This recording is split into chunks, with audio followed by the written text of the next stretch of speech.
வணக்கம் மக்களே! இலங்கையிலிருந்து உங்கள் சுமி.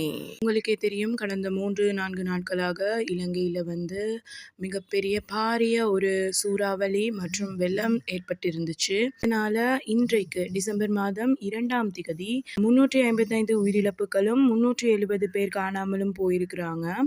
இந்த தரவுகள் இதுவரைக்குமே அ தெரிவிக்கப்பட்ட தரவுகளாக காணப்படுது. லட்சக்கணக்கானோர் இந்த வெள்ளத்தினாலும் சூறாவளியினாலும் பாதிக்கப்பட்டிருக்காங்க அப்படின்னு இவர்களுடைய புள்ளி விபரவியல் தெரிவிக்கிறது.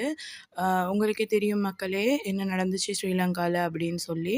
இங்கே இது புள்ளி விபரங்கள் மட்டும்தான். இது தவிர வேறையாகவும் அதிக அளவில் மண் சரிவுகள், அதிக வெள்ளப்பெருக்கில் காணாமல் போனவர்களோட எண்ணிக்கையும் இன்னும் அதிகமாகவே இருந்து கொண்டிருக்குது.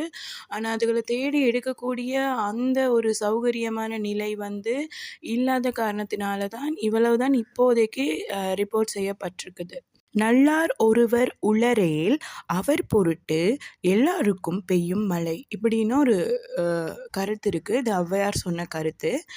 இந்த கருத்துனால என்ன சொல்ல வராங்க அப்படின்னா, ஒருத்தர் நன்மை செய்தார்னு சொன்னால் அவருடைய நன்மை காரணமாக எல்லாருக்கும் அதனுடைய பயன்கள் போய் சேரும் அப்படின்றது தான் இந்த கருத்து. அதை நம்ம சும்மா வாசிக்கும்போது ஒரு நல்லவர் இருந்தாருன்னா அந்த நல்லவருக்காக மழை பெஞ்சிச்சுன்னா அந்த மழையினால் எல்லாருக்கும் நன்மைகள் கிட்டும் அப்படின்னு எடுத்துக்கலாம். ஸோ இந்த மழை, அதாவது அதிக பாதிப்பை கொடுக்கக்கூடிய இந்த மழை எதற்காக அப்படின்னு பார்த்தோம்னா, இது நல்லார் ஒருவருக்காக பெஞ்சு எல்லாருக்கும் பயன்பெற மாதிரி விடயங்களை செய்து கொண்டிருக்கிறவங்களுக்காக, அதாவது ராபரிஸ்,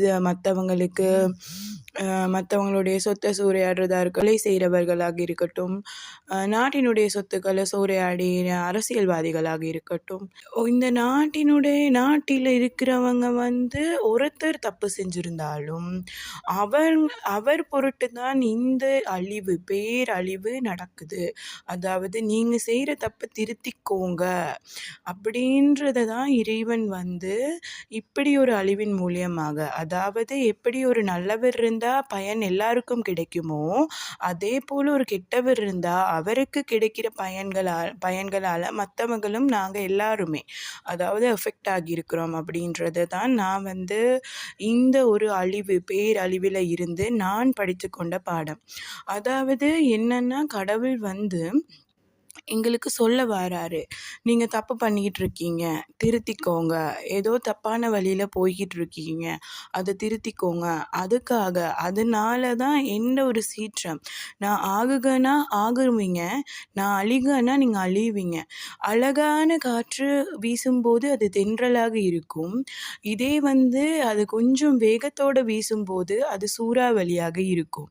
ஸோ இதெல்லாம் கண்ட்ரோல் பண்ணுறது ஆற்றலுடைய சக்தி, இறை சக்தி. கடல் அமைதியாக இருக்கும், ஆனால் அதுக்கே அதிக வேகம், அதாவது புவித்தட்டுக்களினுடைய அசைவில் மாற்றங்கள் ஏற்படும் போது அது சுனாமியாகவும் புவி அதிர்வுகளாகவும் மாற்றமடைந்து எங்களை பாதிக்க வைக்குது. ஸோ பாதிப்புகள் வரும்போது அனைத்து மக்களுமே, இலங்கை வாழ் அனைத்து மக்களும், உலக வாழ் மக்களுமே இந்த பேரழிவில் இருந்து என்ன யோசிக்கணும் அப்படின்னா, இறை மறுப்பு, அதாவது இறைவன் சொன்ன விஷயங்களை, மற்றவனுக்கு தீங்கு செய்யாதே, மற்றவனுக்கு திருடாதே, மற்றவங்களை அழிச்சொழிக்கணும்னு நினைக்காத, மற்றவங்களுடைய சொத்தை சூறையாடாத, நாட்டினுடைய சொத்தை சூறையாடாத. ஸோ இந்த மாதிரி உங்கள்கிட்ட இருக்கிறதுல மற்றவங்களுக்கு கொடுங்க. ஸோ இந்த மாதிரி நிறைய விஷயங்கள் இறைவன் சொல்லி இருக்கிற விஷயங்களில் யார் என்னென்ன செய்கிறீங்க அப்படின்றத சோதிப்பதற்காகத்தான் இந்த பேரழிவு வந்திருக்கிறதா நான் பர்சனலாக கருதுகிறேன். மக்களே, நீங்கள் என்ன கருதுறீங்க அப்படின்னு கீழே கண்டிப்பாக கமெண்ட் பண்ணுங்கள். இந்த பேரழிவு எதற்காக அப்படின்னு சொல்லி கண்டிப்பாக இந்த வீடியோ பதிவை கேட்டுட்டு பார்த்துட்ருக்குறீங்களாக இருந்தால் கண்டிப்பாக நீங்கள் கீழே கமெண்ட் செய்யுங்க.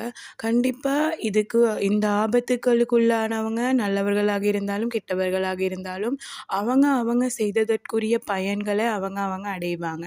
நாங்க தான் தப்பு பண்ணலையே, எங்களுக்கு என்ன இந்த பெரிய அழிவு அப்படின்னு கேட்டா, நான் முன்னுக்கே சொல்லியிருந்த மாதிரி, அடுத்து எங்க லைஃப்ல இத விட பெஸ்ட்டா மத்தவங்களுக்கு ஹெல்ப் பண்றோமா அப்படின்னு யோசிச்சு, மத்தவங்களுக்கு தீங்கு செய்யாம, கேடு நினைக்காம வாழ்றோமா அப்படின்றத நாங்களே எங்களுக்குள்ள கேட்டு வாழணும் அப்படின்றதுக்காக தான் இந்த பேரழிவாக இருக்கும் அப்படின்னு நான் நினைக்கிறேன் மக்களே. ஸோ கண்டிப்பா அனைவரும் திருந்திக்கோங்க.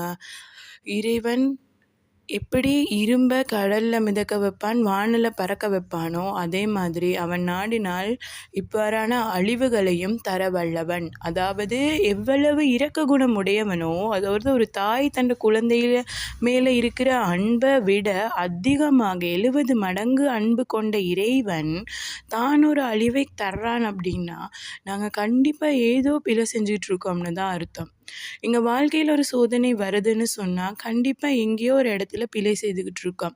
அப்படி அதை தேடி திருத்திக் கொள்ளணும். அப்படி இல்லையா, நம்ம ஆல்ரெடி செஞ்ச பாவத்துக்காக அதை மன்னிக்கிறதுக்காக இப்போ எங்கள் வாழ்க்கையில் சோதனைகள் வந்துக்கிட்டு இருக்குது அப்படின்ற பாசிட்டிவாக எடுத்து இலங்கையை கட்டி எழுப்புகிற அடுத்த பணிகளில் ஈடுபடணும். உங்ககிட்ட இருக்கிறதன் மூலியமாக அதிகமாக உணவு வழங்குறதை விட கெமிக்கல்ஸ் அந்த மாதிரியான விஷயங்கள் அதிகமாக வழங்குங்க. முடிந்தவர்கள் வாலண்டியராக போய் அவங்களோட சேறு சகதியுமா இருக்கிற அந்த வீடுகளை க்ளீன் பண்ணுறதுக்கு உதவி செய்து கொடுங்க.